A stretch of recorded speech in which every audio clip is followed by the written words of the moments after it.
Well, this year, millions of people passed through the gates of the Minnesota State Fair, but now there is health concerns for fairgoers. Within the last few hours, we've learned an E. coli outbreak has been linked to the State Fair. And tonight, officials are telling us there seems to be a common thread among those getting sick. Lou Raguse is at the State Fairgrounds with what you need to know. Hey, Lou.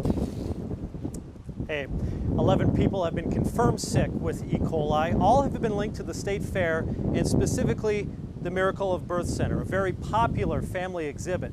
At the Miracle of Birth Center, people can pet the livestock, including cows, goats, and pigs. They're also encouraged to wash their hands with soap and water afterwards, and there are sinks to do that right in the building. But the health department confirmed these 11 victims, 6 of whom went to the hospital, and 1 developing a complication that could be life-threatening. According to the health department, for every 1 confirmed case, they believe there are 30 more out there. So they're encouraging anyone who's been sick to ask the doctor to test them.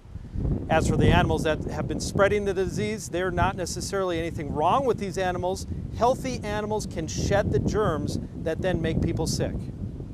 Most of these germs don't make the animal sick, so you can't tell by looking at them that they're shedding a germ that could make a person sick.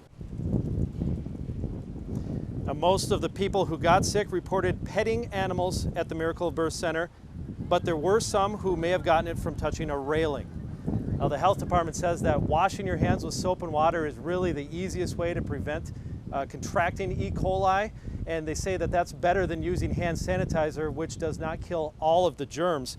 A State Fair spokesperson says that they're working with the health department to try to figure out if there are any additional prevention measures that they can implement for next year's State Fair. But really, this is the first time that this has happened at a scale like this. Back to you. All right. Thank you, Lou.